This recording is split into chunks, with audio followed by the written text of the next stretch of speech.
Christmas Tree for Santa Claus, Part 2. Listen and practice.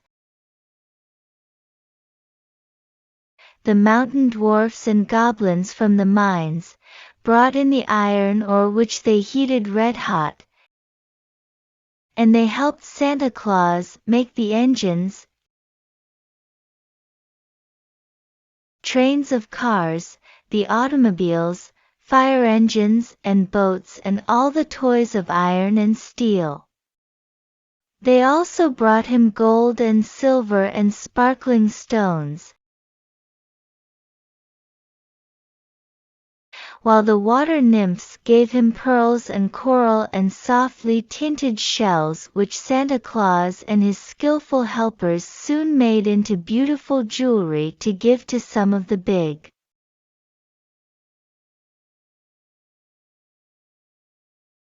grown-up children. On Christmas, everybody is a child at this time, said Santa Claus to his good wife. And even if people do feel too large to play with dolls and drums,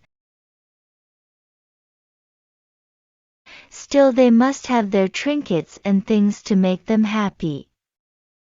Yes, answered Mrs. Santa Claus, but we must have useful presents, too, Father.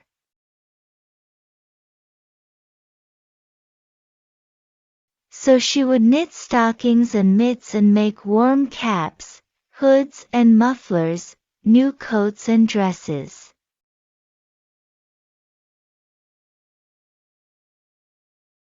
Then, when the soft skins of animals were brought in, she would make nice fur collars and muffs for the big mamas,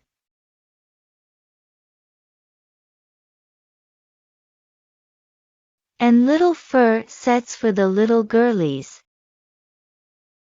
And then she would take teeny-weeny scraps of fur that were left over, and make fur sets for the dollies.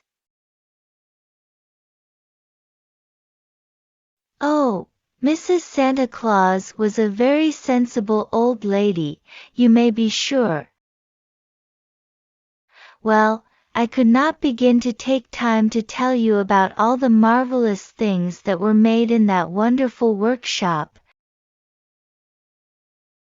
nor how busily Santa Claus worked at his big desk, writing stories while the artist fairies drew the pictures for him. For I do want to tell you how all these fairy helpers gave Santa Claus his Christmas tree.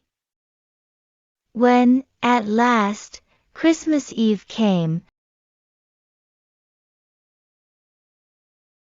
Mother Santa Claus helped Santa Claus bundle up in his big, red cloak and pack his toys in a magic sleigh.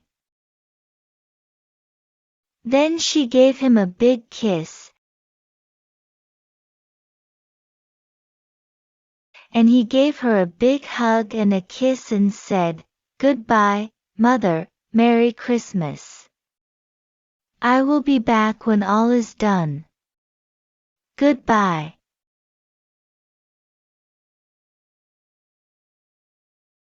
"When all is done," said Mrs. Santa Claus, chuckling to herself, "we shall have it all done when he returns.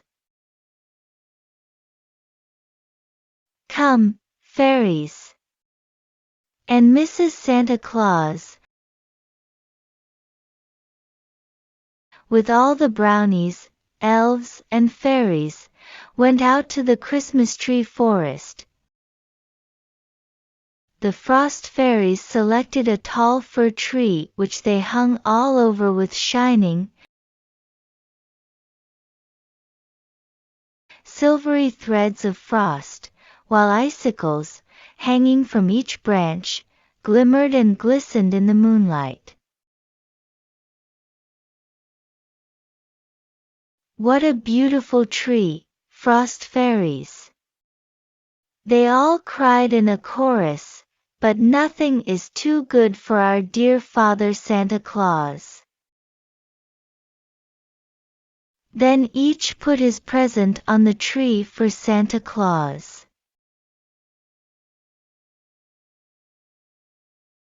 Mrs. Santa Claus had made him a new, beautiful red coat, with a cap to match, and she had trimmed it with soft, white ermine.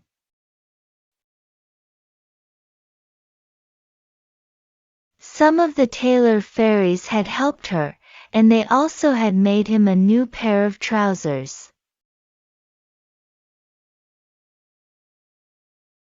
The little cobbler elves had made him a new pair of tall boots, and the glove makers brought a pair of warm gloves.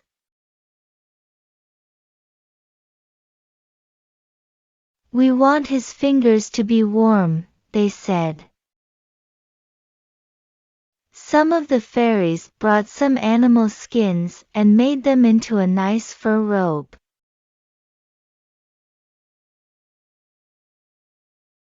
The water nymphs brought him a new meerschaum pipe with an amber mouthpiece from out the sea.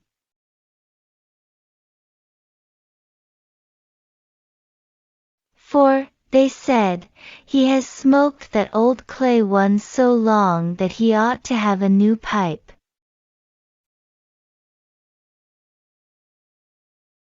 The forest fairies placed under the tree a wonderful, new magic sleigh, which was much larger than his old one.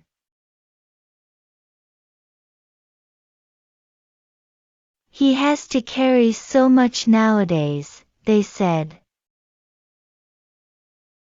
The mountain dwarfs had made for him some new, metal sleigh bells which jingled out the merriest Christmas music.